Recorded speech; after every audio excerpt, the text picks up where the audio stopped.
Welcome back to Julie's Realms. Grab your drink, sit back, and relax as I dive into different parts of the Fae realm.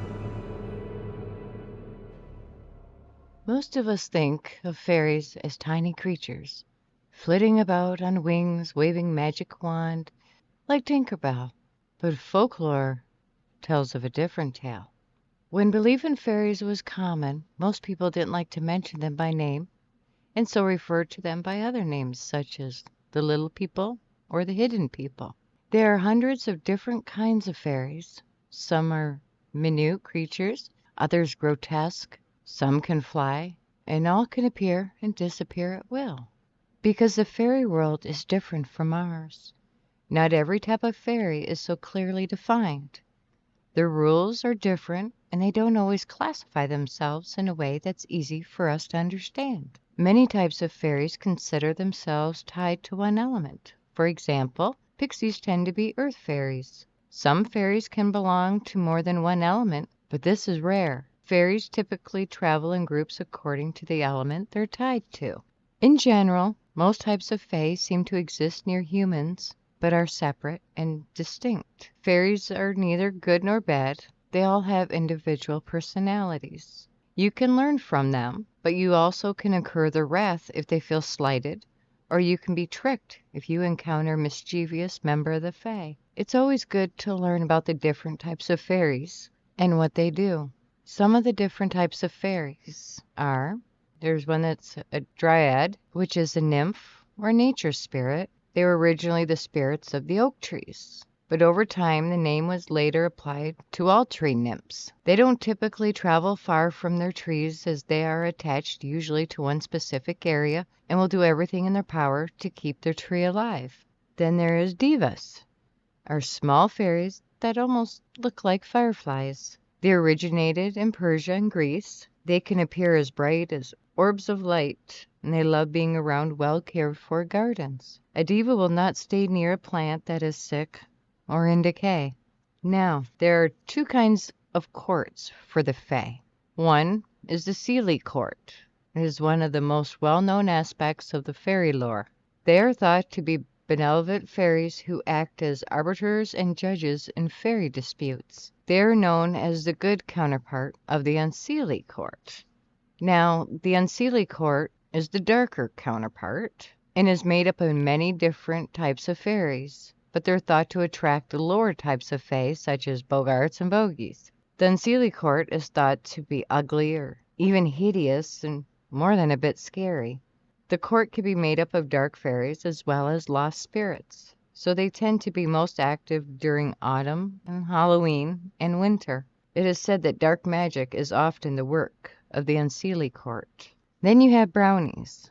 Brownies are your typical household spirit. They originated in Scottish folklore, although they popped up in English and German folklore at times too. Originally, brownies are known as helpers for farmers. They tend to do outdoor tasks during the night, such as shoveling hay, feeding the sheep, etc.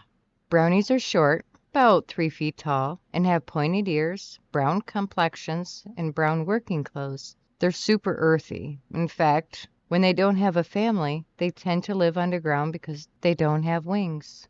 Brownies are drawn towards the most deserving families. To them, this means people who work the hardest and who most need extra help. When brownies stick with a family for a while and are generally happy, they will bring good luck to the household. They're a kind of a magical magnet for luck. If you have a brownie living with you, then you should keep your house nice and tidy. Brownies will help you with your chores. Although most do their chores at night, they're shy and hate being spied on while they're cleaning. If you want to attract a brownie to your house, there are a few things that you can do to put out a signal. First of all, brownies like rural areas. Living on a farm will make your home especially attractive to a brownie, but more nature in general is always better.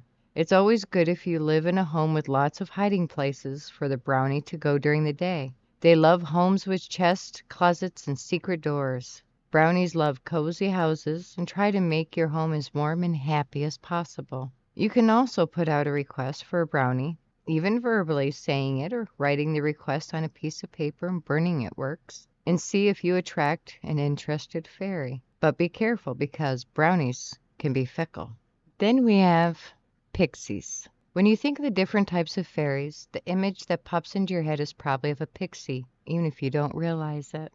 Pixies are only about 4 inches tall and tend to live in the gardens and woods. They're the types of fae that has the most contact with humans, so they tend to show up a lot in pulp culture, such as fairy tales or Disney movies. Pixies do have wings, but they're known as earth or nature fairies. They're super tiny with human-like figures and delicate wings that move extremely fast, almost like a hummingbird. Some pixie dresses only in green, while others prefer other colors of nature, like blue or yellow. Pixies will choose an area or community to live in, but these communities get torn up quite often to build homes and developments. When this happens, the pixies in the area will be traumatized and go into hiding. However, they may not leave unless the area is totally decimated. If you want to draw pixies into your yard, create woodsy areas, a pretty garden for them to live in. Pixies appreciate both shelter and nature, and they will always come check out a cute little fairy house. They enjoy tiny houses, nectar, and honey. Leave a small offering out for pixies if you're interested in making contact. Pixies especially love flowers, so planting blooms, especially those native to your area, will draw them towards your property.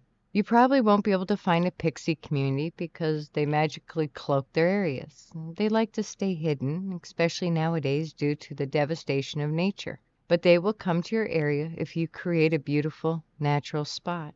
When you're giving gifts to pixies, consider what is natural to your region. They will especially enjoy things that grow naturally in your area. In return for your gifts, pixies will help your gardens flourish and grow.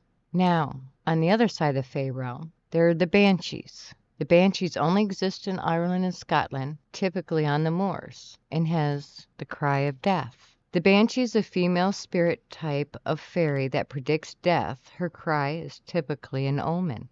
She can appear in a lot of different forms.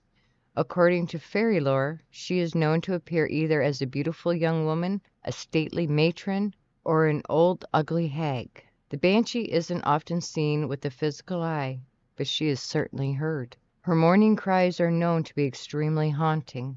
The banshee runs a comb through her long silver hair while she cries.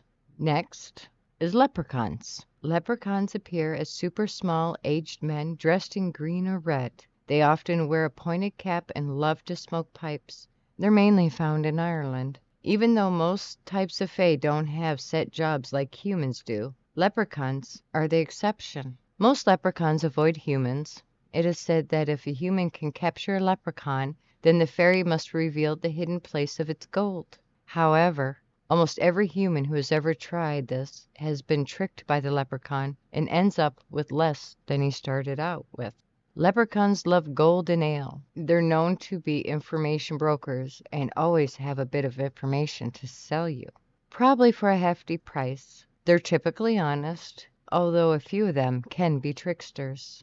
Now, there are elves. Although elves have become super popular due to books and movies, legends around elves date back thousands of years. According to mythology, there are both light elves and dark elves in the fairy kingdom. In general, legends about elves tend to be from European, Germanic sources as well as Nordic and Icelandic. Elves are often depicted with blonde hair and blue eyes. Out of all the types of fairies, elves are the closest to humans in size and stature. They're a bit slimmer, but are similar height. Elves have high cheekbones and angular features compared to humans. They are also said to have mesmerizing eyes and pointed ears. Legends also say that elves are the types of fairies that are protectors and caretakers of the forest. They are usually tied to the specific forest that they protect and live in groups. Elves are very smart and agile. They have keener perceptions than humans, but use their senses in nature and avoid technology. Then there's changelings. Changelings are a rather scary part of the fairy legend. According to legend, a changeling is a fairy child that has been swapped for a human child. The changeling will grow up with human parents, but won't appear like a normal human child. Fairies swap babies for a few reasons. Each culture has its own legend. Sometimes a fairy will swap a sick fae child with a healthy human child. This fae child will either die in infancy or will grow up sickly. You will notice that they're beautiful and artistic with fairy features, even though they may be unhealthy. Other fairies swap their babies because they want a beautiful human child and feel that their own baby is ugly, or to strengthen their bloodline if there is a sickness. Sometimes a fairy will need a talent that only a human child possesses. Of course, changelings are rare, if they really exist anymore. The development of technology has made the practice of swapping babies dangerous for the fae. Fairy folklore are supernatural entities named after the grassy mounds that dot the Irish landscape. They are believed to live underground beneath these mounds or in a parallel invisible world. While fairies seldom allow themselves to be seen by regular folk, some people might see a glimmer. These are just a few of the different types of fairies that in different realms, but they're all intriguing. And they're interesting of how the mythology of them or the folk tales have come from and what parts of the world they originated from. So the next time you are out going for a walk, as usual with the unseen, they're usually there. So next time you see a firefly or you see something rustling by that there is no animal and it's at night, you just never know what could be out there. Thank you for listening tonight about the fae. Some brief descriptions of the different types of fae. That's just the tip of the iceberg when it comes to how many are out there, their descriptions, where they're from. But take a look. Do some research if they interest you. There's a lot out there. But make sure, if you do, leave a little offering for them if your garden's flourishing. You just never know what might develop.